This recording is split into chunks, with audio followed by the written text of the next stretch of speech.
સત્તાધારના વિજય બાપુ અને ગીતાબેનનો વિવાદ દિવસે ને દિવસે વકરી રહ્યો છે। આ બધાની વચ્ચે આની પહેલા પણ જે નરેન્દ્ર બાપુ હતા તેમના દ્વારા સૌથી મોટો ખુલાસો કરવામાં આવ્યો હતો વિજય બાપુ અને ગીતાબેનના સંબંધોને લઈને। આજે નરેન્દ્ર બાપુ સોલંકી દ્વારા ફરી એક વખત મોટો ખુલાસો કરવામાં આવ્યો છે, તેના વિશે જ વાત કરીશું। નમસ્કાર, હું હંસિની અને તમે જોઈ રહ્યા છો નિર્ભય ન્યૂઝ।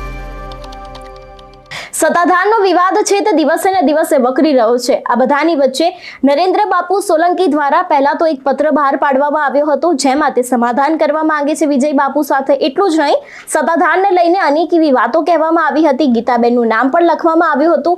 આ બધાની વચ્ચે તેમણે ફરી એક વખત સૌથી મોટો ખુલાસો કર્યો છે। સૌથી પહેલા તો નરેન્દ્ર સોલંકીને જ સાંભળીએ કે તે આ વિષયને લઈને શું કહી રહ્યા છે। જોળીની અંદર ઠાકર રાખતા, જોળીની અંદર ઠાકર એટલે દ્વારકાધીશ, બાળ સ્વરૂપ। ઈ શું છે? સમગ્ર જગ્યાએ કોઈ પણ નાના મોટા પ્રશ્નો હોય તો તેવો સત્તાધાર જાય કે ભાઈ આને માનસિક તકલીફ છે, ભૂતાવળ છે, આ છે તે છે। અમારે ત્યાં ભૂતવળ તરીકે પ્રખ્યાત બાબરા ભૂતનો વડલો છે, એને માંડાવળ સ્ટેટના ઘરેથી લઈ આવ્યા હતા। તો ભૂતોનો સરદાર જ્યારે આપા ગીગાની સમાધિએ બેઠો છે અને બધું દરેક વસ્તુ પૂરું કરવાની જવાબદારી એની છે, તો તમારે બીજી કોઈ પણ વ્યક્તિ દ્વારા રક્ષાઓની જરૂર છે તો ઈ જે તમારી કોઈ રક્ષાઓ કરતા હોય એની ભેગું રહેવું જોઈએ તમારે। સત્તાધારની જગ્યા મોટી છે, દેવસ્થાનો મોટા છે કે કોઈ બૈરાઓ દ્વારા કરવામાં આવતી મેલી વિદ્યાઓ અથવા તો મેલી શક્તિઓ અગત્યની છે। અમે જાહેરમાં કહી છીએ, ચેલેન્જ સાથે કહી છીએ, જેનામાં તાકાત હોય આવી જાવ, તમારી પાસે જેટલું મેલું હોય એટલું લઈને। તમારે અમને ખાનગીમાં પીવડાવવાની જરૂર નથી, ચામાં, દૂધમાં, જમવામાં જેમાં દેવું હોય એવા લાવો। અમારા ગીરુપીરેના નામ લઈને અમે પીવા માટે તૈયાર છીએ। અમને ભરોસો છે અમારા ગુરુ પીરો ઉપર, કારણ કે અમે દેવસ્થાનોને પૂજીએ છીએ। હું તો એમ કહું છું, કાઢો તમારા પગમાંથી જેણે બેડીઓ બાંધી છે એનાથી મુક્ત થાવ તમે, અને આપા ગીગાની સમાધિની સેવા ન કરી શકો તો કાઈ નહીં, હવે ત્યાંથી રવાના થાવ સાહેબ। એને રવાના કરવા માટેની વાત છે। અલગ અલગ લોકો દ્વારા 15-20 વર્ષથી જે કઈ વાતો મૂકવામાં આવી છે એ દરેક વસ્તુના પ્રૂફ અમે દેવા માટે તૈયાર છીએ। એક દિવસમાં નહીં આવી શકે સાહેબ, પણ દરેક પ્રૂફ દેશું। આજનો વિડિયો છે એ પણ તમે જોઈ લેજો। મારા બાપનું પ્રમાણ મારે છે, તમારા પ્રમાણની જરૂર નથી મારે। કોણ છે ચાર ચંડાળ ચોકડી? મેં આજ કીધું છે, નામ આપો। વિજય ભગત અને ગીતાબેન, બીજા બે કોણ છે એના નામ આપો। ચંડાળ ચોકડી તમારી ભેગી।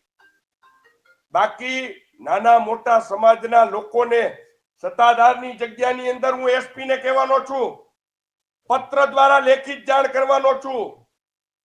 વિજય ભગતને હું નરેન્દ્ર સોલંકી મારા પર્સનલ ખર્ચે 24 કલાકનો કમાન્ડો આપવા માટે તૈયાર છું સાહેબ। છો તમે તૈયાર કમાન્ડો રાખવા માટે? આટલી સિક્યુરિટીની જરૂર નથી તમને, હું મારા ખર્ચે 24 કલાકનો કમાન્ડો આપવા માટે તૈયાર છું। ગીતાબેનના બંગલે હથિયારધારી પોલીસ 24 કલાક રાખવા માટે હું મારા પૈસે આપવા માટે તૈયાર છું સાહેબ। રાખો, સરકારના માણસો રાખો, દૂધનું દૂધ ને પાણીનું પાણી થઈ જશે સાહેબ। બાકી ખોટી હેલફેલ વાતો કરી, ખોટા આક્ષેપો કરી, પ્રેસ મીડિયા, ઇલેક્ટ્રોનિક મીડિયા એને જાણે ઓલા માંગલિક સાંભળવા આવ્યા હોય ને આપણે માંગલિક કઈ, એવી વાત નથી। To the point, short and sweet, મુદ્દાસર। અને મેં કીધું છે, પ્રેસ મીડિયા, ઇલેક્ટ્રોનિક મીડિયાની હાજરીમાં પુનઃ કહું છું, સ્થળ એનું, સમય એનો, પણ સમગ્ર મીડિયા અને સમગ્ર સમાજને બોલાવે। 1 to 1 સામે આવી જાવ સાહેબ, પુરાવા લઈને બેસી જાય। હું જે પુરાવો રજૂ કરું એનો જવાબ આપે। હું કહું છું, અરે કહેવાની ક્યાં જરૂર છે? વાહે કોણ છે, વાહે કોણ છે?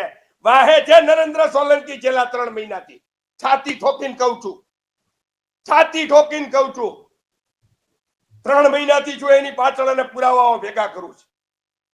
અને મારા ઠાકરે બધાય પુરાવા દીધા છે, બધાય. ગમે ત્યારે આ બાબતમાં કોઈ પણ ખુલાસો, મારી પ્રેસ મીડિયાને વિનંતી છે, આ લાખો લોકોની રોજીરોટીનો સવાલ છે, લાખો લોકોની પ્રસાદીનો સવાલ છે, યાત્રાળુઓની શ્રદ્ધા અને આસ્થાનો સવાલ છે.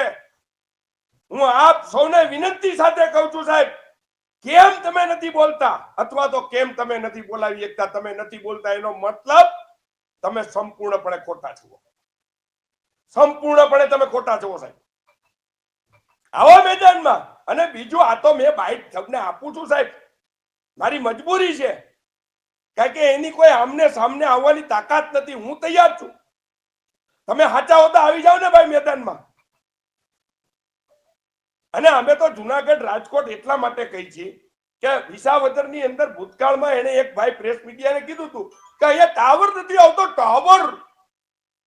એટલે હાલતા તમારા ટાવર વિયા જાય, એની બદલે અહીંયા ટાવર આવે ને જ બેસીએ આપણે, અને એનો સંપૂર્ણ ખર્ચ હું આપીશ. તમારા કોઈનો આ બાબતમાં કોઈ પણ પ્રકારનો પ્રશ્ન હોય પૂછી શકો. મેં તમને પત્ર આપ્યો એને એ સિવાયનું પણ.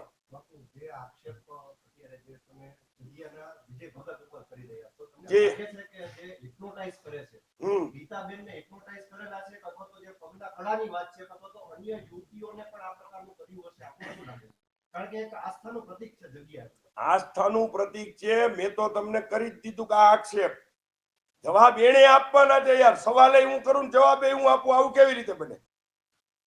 મેં તો આક્ષેપ કર્યો છે, એને મને કીધું છે. ઈ એમ કે મેં આવું નથી કીધું બાપુને, નરેન્દ્ર બાપુને. એને મને કીધું છે કે ગીતાબેન મારી રક્ષા છે. અરે ભાઈ, ગીતાબેન તમારી રક્ષા છે તો પછી હા આપા ગીગાની સમાજની સેવા શેની છે? હું એમ કહું કે ફલાણી બેન, ફલાણો ભાઈ, ફલાણી વ્યક્તિ મારી રક્ષા કરે, મારો ઠાકર. અને એવી છે ની મોતની બીક, એવી છે ની મોતની બીક. તમારે જ્યારે કોઈ પણ પ્રકારનું કઈ ખોટું જ નથી કરવું તો તમે બજારમાં આવતા શું કામ બીવો છો ભાઈ? શા માટે બીવો છો? શા માટે પાછળ હંતાતા ફરો છો?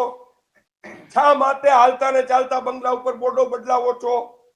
કઈ છું તમને બંગલાની માલિકી કોની છે હું આધાર પુરાવા સાથે કહીશ. ચિંતા કરો માં. જે પ્રમાણે તેમણે ગીતાબેન અને વિજય બાપુના સંબંધને લઈને વાત કરી છે, એટલું જ નહીં, આની પહેલા પણ તેમણે કહ્યું હતું કે હું વિજય બાપુ અને ગીતાબેનનું સત્ય છે તેને જાણું છું.